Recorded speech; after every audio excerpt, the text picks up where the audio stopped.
Hi again, it's Pat with River's Edge Chef, and this is a late continuation of Pievember. I'm going to be making a turkey pot pie with the leftover turkeys from Thanksgiving. We realized partway through Pievember that we actually have a business to run, which requires shipping a lot of cheese during Thanksgiving time, because everybody wants cheese during November and December for their holiday festivities. So anyway, we got a little bit busy with that and kind of derailed the Pievember part of our Pievember. So anyway, we're going to continue along into December with our Pievember, and it'll be whatever it's going to be. Anyway, I hope you continue watching. This is actually kind of a nice simple recipe. It's made with garlic and a shallot with butter, and then you make a roux by adding flour to it, and then you thicken it up. You toast it around in the pan, and then you'll add your broth and some heavy cream to it and cook it up into a really nice thick sauce. And then we'll add our turkey and some peas and carrots and some nicely sauteed mushrooms. So we'll get going with that, okay? Come along with me. So we're going to make up our roux, and I am going to use 4 to 6 tablespoons of butter here. It just depends.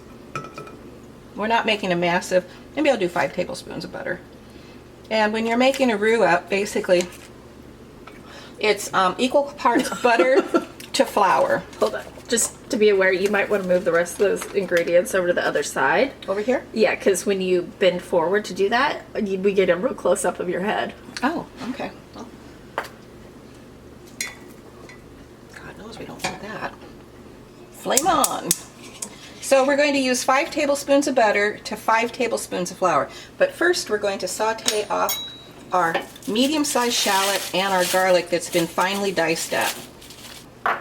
So we're going to saute this mixture of the shallot and the garlic up until it's softened, and then we'll add our flour, and we'll add our broth, which is turkey broth. I made it from the carcass of the turkey by boiling up basically what you do is you simmer it really well with whatever aromatics you want: celery, carrots, parsley, garlic, onion, whatever, and then you strain off your broth. And there you have your broth. You can store it in the freezer until you're ready to use it. I try to make broth from any kind of poultry carcass that I have after we're done eating it up, because it's always nice to have homemade broth in your freezer. You can get it out because it's always going to be, you know, a million times better than store-bought. Store-bought broth is just really pretty pathetic. This can cook on its own here for a couple of minutes until it gets going good. I'm not exactly sure how much is going to fit into my pan, my baking pan for all of this, so we'll just keep it going as long as we can just figure it out as we go along, and if there's leftovers, that'll be fine to use for another dish. Okay, now I'm going to sift this flour into the, so we're starting out with approximate 1/4 cup. So remember, it's a tablespoon of flour to a tablespoon of butter to make your roux. And I'm going to add another tablespoon.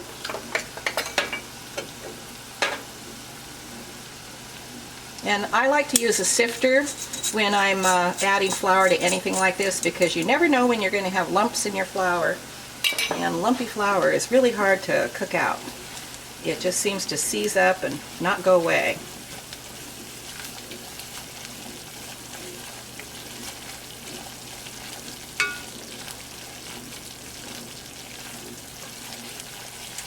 And then you cook it off until you've gotten the flour well cooked, because you want to make sure the flour cooks up properly.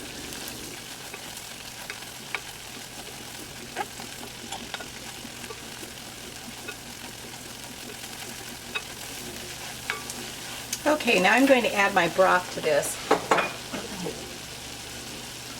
And this is a homemade turkey broth made over from the carcass of the turkey, and it's really got a lot of gelatin in it, so it's going to plop out into the pot.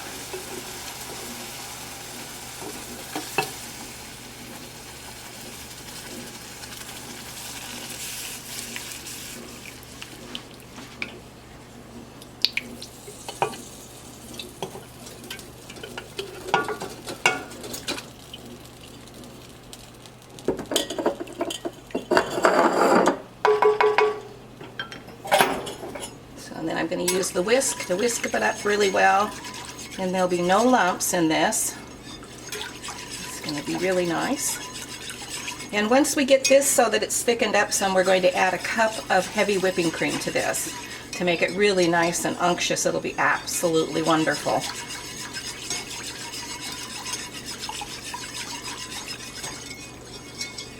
And you know, to make a really nice broth with your carcass, for a turkey or chicken, either one of those, if you put a really nice bed of sliced onions, celery, and carrots, and parsley, or whatever kind of seasoning you want to put in that, you make a bed underneath your turkey or your chicken and roast it with that underneath. And then once your bird is all cooked up, you can add some water to that pan with the roasted vegetables in it and cook it down a little bit to get all of the juice out of it, and then you strain it and start making your broth with your turkey carcass with that, or your chicken carcass, depending on whichever kind of poultry you're using. That makes for absolutely fabulous broth.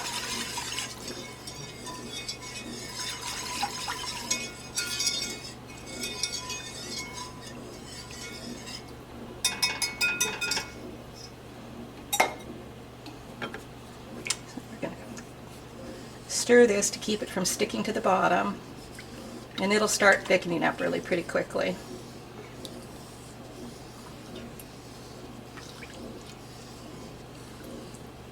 I'm going to get a spoon to taste it.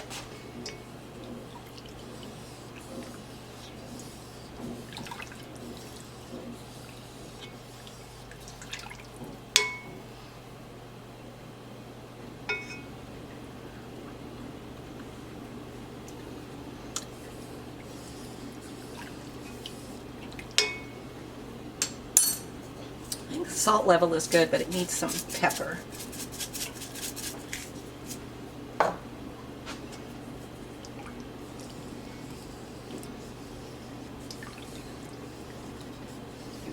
So at this stage, this would be considered a velouté, which is just broth with your thickening agent in it.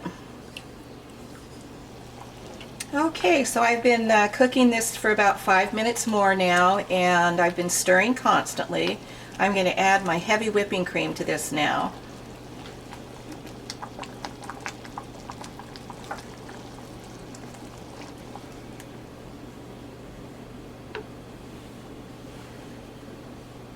And I'll stir that in,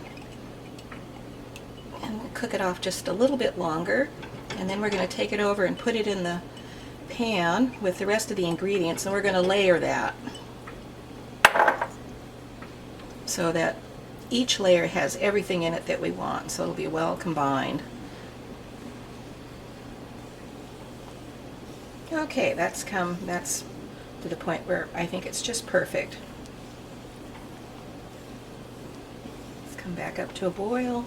It hasn't caught on the bottom of the pan. This looks good. Okay, so now I'm going to start layering the ingredients into the baking dish. I have either sprayed this. You're going to either spray your baking dish with a non-stick spray to it, baking spray, or else butter it really well. And I'm going to put a layer of the bechamel in the bottom here. And I'm going to add some turkey. Just sprinkle it all around.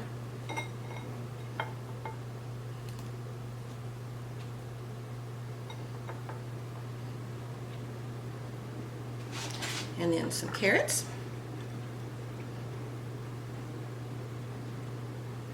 And the carrots were diced fine and cooked off part way. So they're just partly cooked because they'll be cooking more in the oven. I'm going to add the peas.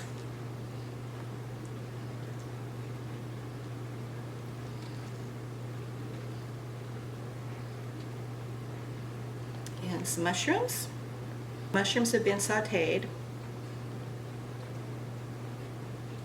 Pretty much what you want to do is have everything pretty much cooked when it goes into the crust or the pie pan. And then more sauce.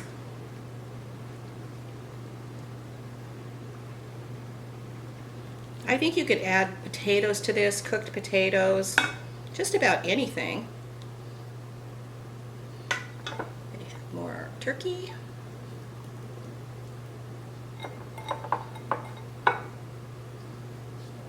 And it looks like we'll have some leftover turkey too.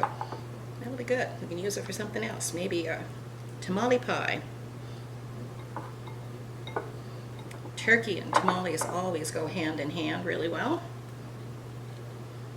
And that's something that people frequently make during the holidays, are tamales. But I'm going to make a tamale pie instead of making all the little wrappers. It's always best if you have a party when you're going to do a tamale party. You want lots of people to come and help you do that.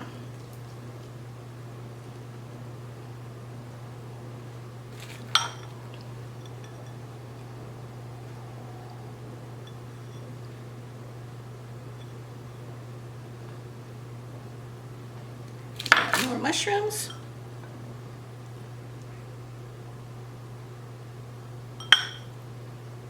I think this could have even handled more mushrooms. I really love mushrooms. They're one of my favorite things ever.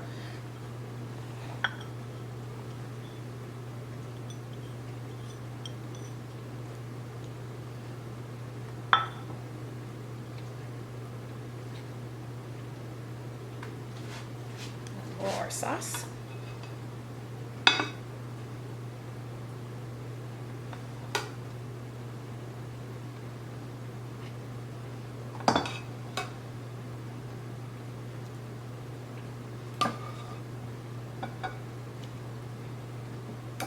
And it looks like there's just about enough sauce to make this just right.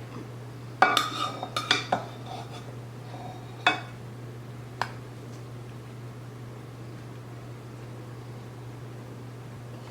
a little more turkey.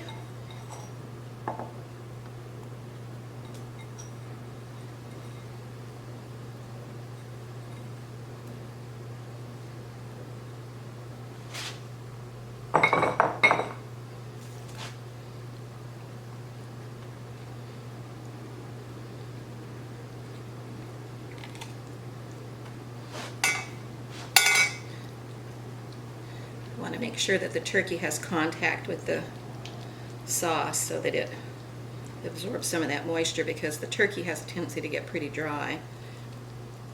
It's just the way turkey is. Even home-raised turkeys can get dry. Nature of the beast.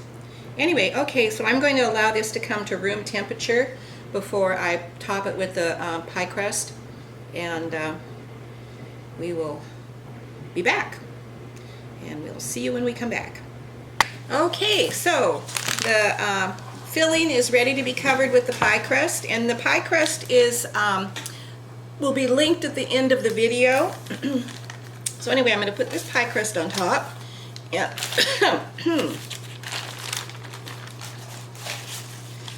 Fit it on there. See how we can get it on without it getting too carried away.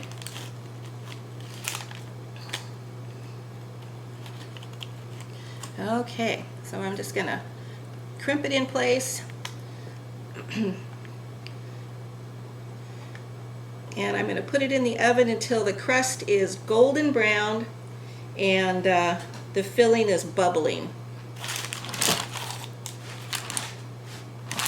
This is kind of a cute little dish. It's ruffled edges I find very appealing.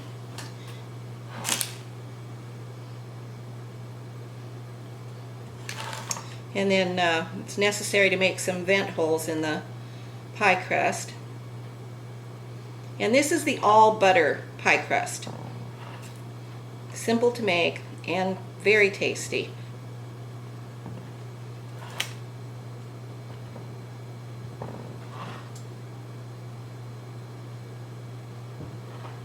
And I'm going to bake up the scraps as extras for the pie because I like lots of pie crust for a pot pie.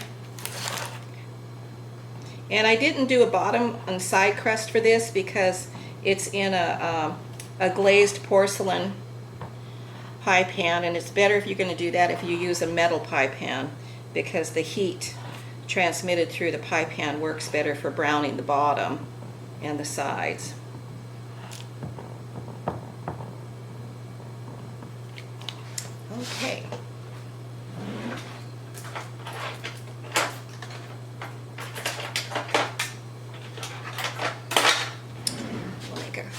few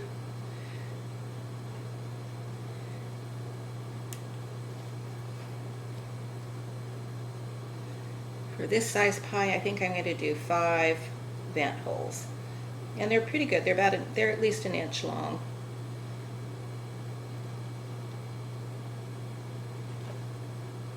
So now I'm going to put this in the oven at 375 degrees and bake it until it's golden brown and the filling is bubbling, and then I'm going to roll those out and put them on a separate sheet pan and do them up. Okay, we'll be back in a little bit. Okay, our turkey pot pie is out of the oven and it's nicely browned. Whoops! Throw everything over here. It's nicely browned and the filling is bubbling away. So I am going to dish myself up some because I love pot pie. They are so good. Nice and crisp crust.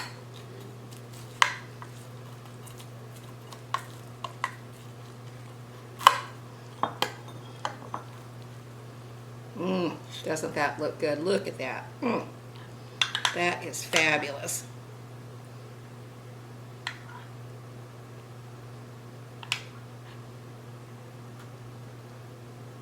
So if you don't have turkey, you can also use chicken. You can just saute your chicken up beforehand and use it that way. If you don't have any leftover turkey, you can also use leftover chicken from a roast chicken too.